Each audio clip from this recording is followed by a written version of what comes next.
Good morning all of you. नमस्कार मेरे प्रिय विद्यार्थियों, आज के सेशन में आप सभी का हार्दिक स्वागत है। तो हमने अर्थक्वेक को कंप्लीट कर लिया था और अब जो हमारा कॉन्सेप्ट रहेगा वो रहेगा वोल्केनो यानी ज्वालामुखी। समझने का प्रयास करिएगा।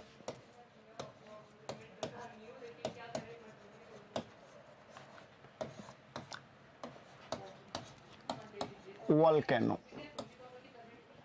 ज्वालामुखी,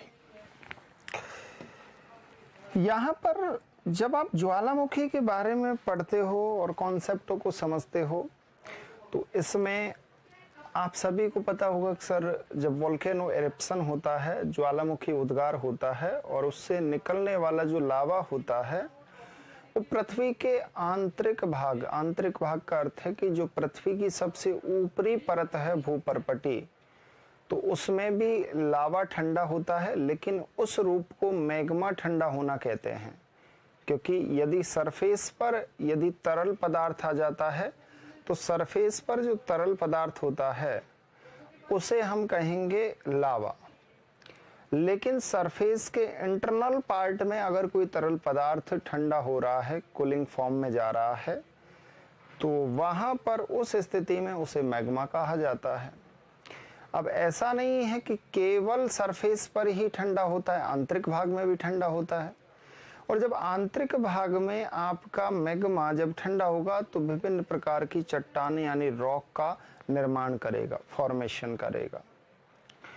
वहां पर जो रॉक निर्मित होती हैं, तो उसमें जब हम रॉक सिस्टम के बारे में स्टडी कर रहे थे तो मैंने आपको समझाया था कि वहां पर इंटरनल पार्ट में जिन्हें प्लेटोनिक रॉक कहते हैं और इंटरमीडिएट पार्ट में जो रॉक निर्मित होती हैं उन्हें बैथोलिथ, लोपोलिथ, फैकोलिथ, सिल, डाइक, सीट आदि नामों से जाना जाता है। सरफेस पर जब लावा ठंडा होता है तो उससे भी आपके चट्टानों का निर्माण होता है। सरफेस पर लावा आने का एक ही रूप है, वो है वोल्केनो एरप्शन। अगर वोल्केनो एरप्शन नहीं हो तो सरफेस पर लावा नहीं आ सकता। और आपको पता है कि सर सरफेस पर लावा उत्पत्ति जो केंद्र है वो पृथ्वी के इंटरनल पार्ट में, जैसे हम लिथोस्फीयर के जस्ट नीचे एस्थेनोस्फीयर है जो आपके सेमी लिक्विड फॉर्म में है, अर्ध तरल अवस्था में है। ये मैंने आपको पहले कॉन्सेप्ट समझा दिए थे। तो मेरा मानना यह है कि आपको समझने में कोई परेशानी होगी नहीं। अब वो सेमी लिक्विड जो फॉर्म में है तो यहां पर ये समझने वाली बात है कि वहां पर हीट जनरेट होती है, संवहनीय तरंगें आपके मेंटल से जनरेट होती हैं और इस भाग में आते ही लावा को पुश करती हैं। जब पुश करती है तो जहां पर वीक जोन होता है या वीक आपका जहां पर एरिया होता है उस एरिया को तोड़ती हैं, क्योंकि उस लावे में लिक्विड मटेरियल के साथ सॉलिड मटेरियल भी होता है, सॉलिड मटेरियल के साथ गैसेज भी होती हैं। तो गैस जब बाहर निकलने के लिए तड़फेंगी तो वो उसको तोड़ेंगी। तोड़ने के बाद जब वो ऊपर की तरफ आता है तो एक बड़ी तीव्र गति से आता है और क्रिस्टलीय पार्ट को तोड़ देता है। जब क्रिस्टलीय पार्ट टूट जाता है तो वहां पर वोल्केनो एरप्शन होता है, जिसे हम ज्वालामुखी उद्गार कहते हैं। ज्वाला क्या है? गर्म तप्त पदार्थ। मुख क्या है? एक छिद्र। ज्वालामुखी उद्गार यानी एरप्शन होना, निकलना, बाहर निकलना। तो ये ही ज्वालामुखी उद्गार है। अब बेसिकली इस कॉन्सेप्ट को हम देखते हैं। मैंने आपको पूरी जितने भी कॉन्सेप्ट थे वो मैंने आपको बताने का प्रयास किया। कुछ इस तरीके का एक पाइप बन जाता है जब वोल्केनो इरप्शन होता है, तो कुछ इस तरीके का पाइप हो जाता है। पाइप के बाद ये पूरा जो भाग होता है जहां पर मैग्मा इकट्ठा होता है उसे चैम्बर कहा जाता है। अब बेसिकली क्या है कि इस भाग में आपका ये एस्थेनोस्फीयर है पूरा, क्योंकि वोल्केनो इरप्शन में इसे एस्थेनोस्फीयर कहेंगे।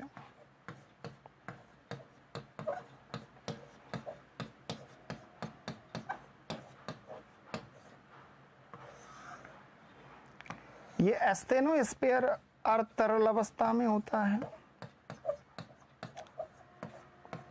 सेमी लिक्विड फॉर्म में होता है। इसका रीजन मैंने बताया कि जैसे अर्थ के इंटरनल पार्ट की तरफ जाओगे तो वैसे टेम्परेचर, प्रेशर और डेंसिटी इंक्रीज हो जाती है, बढ़ जाती है। तापमान, दाब और घनत्व जब बढ़ जाती है। लेकिन यहाँ की जो जिन मटेरियल, जिन एलिमेंट से निर्मित ये लेयर है, वो एलिमेंट का मेल्टिंग पॉइंट गलनांक बिंदु तापमान की तुलना में कम है, इसलिए वो मेल्ट हो जाती है, और इसका कोई तीसरा रीजन नहीं है। तो अर्थ तरल अवस्था में है। इस लेयर में इस तरीके से आपका मैग्मा है,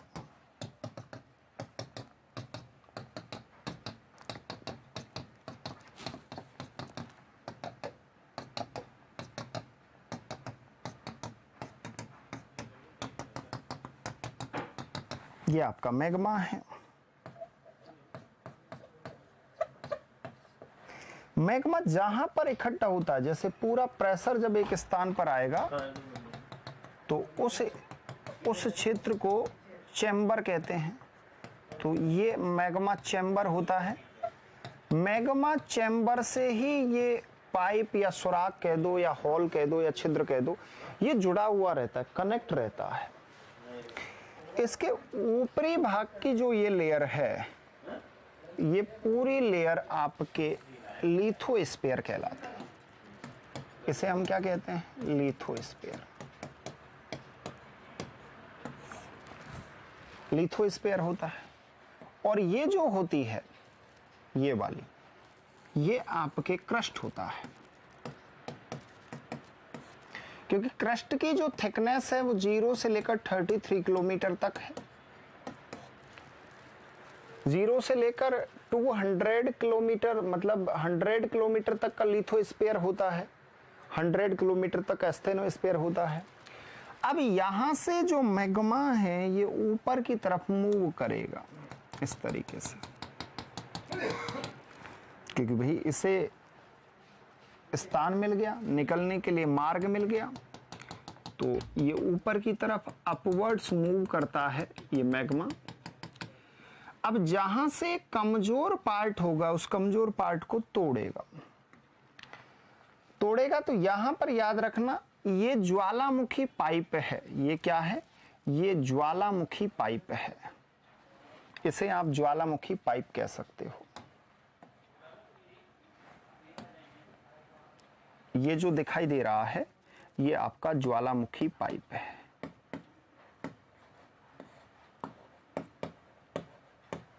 ठीक है। अब याद रखना कि जब ये ऊपर की तरफ मैग्मा जाएगा तो मैग्मा इसको तोड़ेगा तो यहां पर इस प्रकार का एक छिद्र बनाता है। सबसे पहली जो अवस्था होती है वो छिद्र बनता है यहां पर, जिसे छिद्र कह सकते हो, ज्वालामुखी छिद्र कह सकते हो या वेंट कह सकते हो। इंग्लिश में इसे वेंट कहते हैं। वेंट के सहारे यहां पर लावा का इरिप्शन होता है। लावा का क्या होता है? इरिप्शन होता है। अब इस प्रकार से मान लो इरिप्शन हुआ तो धीरे धीरे वेंट क्या है? बड़ा हो जाता है। अब वेंट जब बड़ा होगा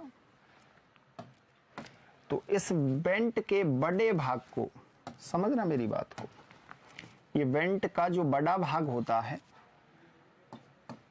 छिद्र का बड़ा रूप, उसे क्रेटर कहते हैं। क्या कहते हैं? क्रेटर। तो ये ज्वालामुखी क्रेटर होता है। इसके समझ लो ये अंग हैं, ये प्रमुख अंग हैं। ये मैग्मा चैम्बर होता है जहां पर मैग्मा इकट्ठा होता है, मैग्मा कलेक्ट होता है। कलेक्ट होने के बाद इस पाइप के सहारे, ये ज्वालामुखी पाइप है, इस पाइप के सहारे अपवर्ड्स मूव करता है मैग्मा। ऊपर की तरफ आने पर ये छिद्र यहाँ पर ये तोड़ता है इसको, दीवार को तोड़ने के बाद यहाँ पर छिद्र बनता है जिसे वेंट कहते हैं। छिद्र का जो बड़ा रूप होता है उसे क्रेटर कहते हैं। अब क्रेटर छिद्र के सहारे इरिप्शन हो रहा है। अब यहाँ पर सबसे बड़ी बात क्या है कि इस वेंट, यहाँ पर ये क्रेटर है। अब ऐसे काफी ज्वालामुखी होते हैं पृथ्वी पर जो बहुत समय से विद्यमान हैं और उनमें समय समय पर उद्गार होता है, इरिप्शन होता है। अब जैसे यदि हम देखें कि पृथ्वी पर काफी ऐसे हैं जो एक्टिव वोल्केनो हैं, सक्रिय ज्वालामुखी हैं, काफी ऐसे हैं सुसुप्त हैं। सुसुप्त का अर्थ है कि दोबारा जग सकता है, एक्टिव हो सकता है। तुमसे भी काफी बार कहा जाता है कि यार क्या तुम सुसुप्त अवस्था में चले गए, समझ रहा मेरी बात को। और कुछ ऐसे होते हैं निष्क्रिय जो एक्टिव नहीं है। अब यहां पर समझने वाली बात यह है कि जो क्रेटर मतलब छिद्र का जो बड़ा रूप होता है उसे क्रेटर कहते हैं, कि मतलब छिद्र बहुत बड़ा हो गया, एरिप्शन लगातार हुआ तो छिद्र बड़ा हो गया तो उसे क्रेटर कहेंगे। लेकिन काफी ऐसे ज्वालामुखी जो ओल्ड वोल्केनो हैं, तो ओल्ड वोल्केनो में जो क्रेटर होता है उस क्रेटर पर डेन्यूडेशन अनाच्छादन का प्रभाव पड़ता है, ये आप सभी जानते हो और आगे के कॉन्सेप्टों में आप समझने वाले हो मेरे से। वैसे आज विशेष बात यह है कि काफी समय से मेरी तबीयत खराब चल रही थी और थोड़ा कोऑपरेट करना आज की क्लास को, बाकी मजा आएगा आपको पढ़ने में। सुनिएगा, तो यहां पर मैंने आपको बताया, लेकिन लंबे समय तक जब छिद्र के बड़े रूप क्रेटर का लगातार अनाच्छादन होता है, कंटिन्यू डेनुडेशन होता है, तो डेनुडेशन होने से क्रेटर का बड़ा रूप बन जाता है और क्रेटर के जो बड़ा रूप होता है उसे कालडेरा कहते हैं। कालडेरा मतलब क्रेटर में जब धसाव हो जाएगा, क्रेटर में जब धसाव हो जाए, क्योंकि इरोजन मतलब इरोजन और आपके यहां पर अपक्षय और अपर्दन होगा। जब अपक्षय और अपर्दन होगा तो उससे आपको पता है कि जो क्रेटर होगा उस क्रेटर में धसाव होगा, धसाव होगा तो क्रेटर का एक बड़ा रूप बनेगा, उस बड़े रूप को कालडेरा कहते हैं। अब काफी बार क्या है कि यहां पर जब स्पेस मिलता है तो ये जो मेन पाइप है, इस पाइप से कुछ पाइप इस प्रकार से निकल जाते हैं साइड में, इस मेन पाइप से, जिन्हें सब पाइप कहते हैं। क्या कहते हैं? सब पाइप कहते हैं। इस प्रकार से समझना मेरी बात को, ये आपके सब पाइप हैं। इधर की तरफ भी आपके एक पाइप हो रहेगा, उस पाइप से जैसे इनको पास यानी जगह मिलेगी वैसे ही यहां पर इसके सहारे सहारे ये जो मैग्मा रहेगा ये इधर की तरफ चला जाएगा, बढ़ जाएगा। अब यहां पर बटेगा तो आपको पता है कि सर यहां पर भी इरिप्शन होगा, तो इस तरीके से यहां पर भी इरिप्शन हुआ,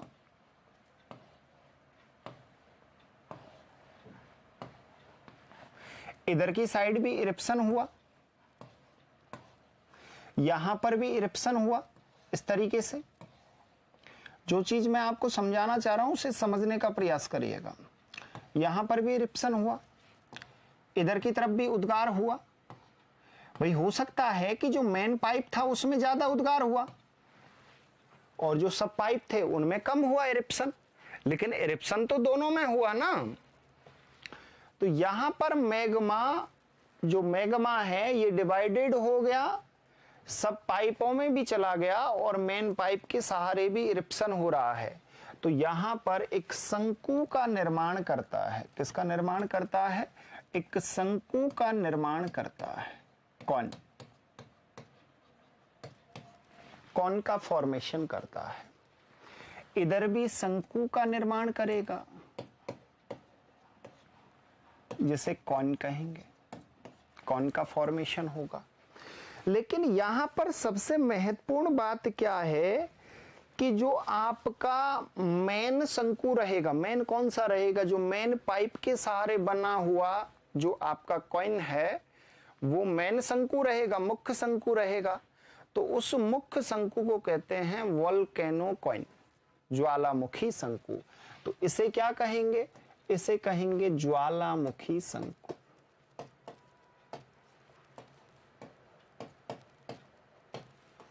समझे क्या? Volcano coin. लेकिन जो आपके सब पाइप के सहारे, ये तो आपका पाइप है और ये आपके उप पाइप हैं, सब पाइप कहते हैं जिन्हें।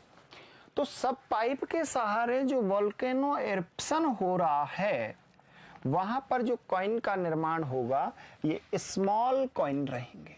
क्या रहेंगे? Small coin. और इन स्मॉल कॉइन को सेकेंडरी कॉइन कहते हैं। क्या कहते हैं? Secondary coin.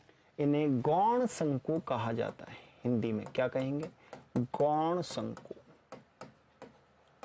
इन्हें गौण शंकु कहा जाता है, सेकेंडरी कॉइन कहते हैं।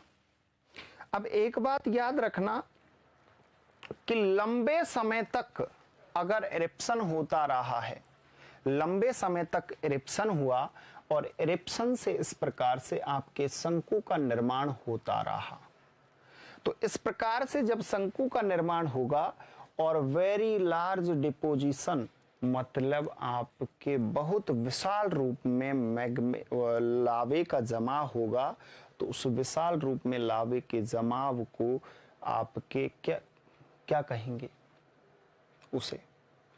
उसे कहेंगे ज्वालामुखी पर्वत। क्या कहेंगे? ज्वालामुखी पर्वत। तो इस कॉइन से ही आपके ज्वालामुखी पर्वतों का निर्माण होता है।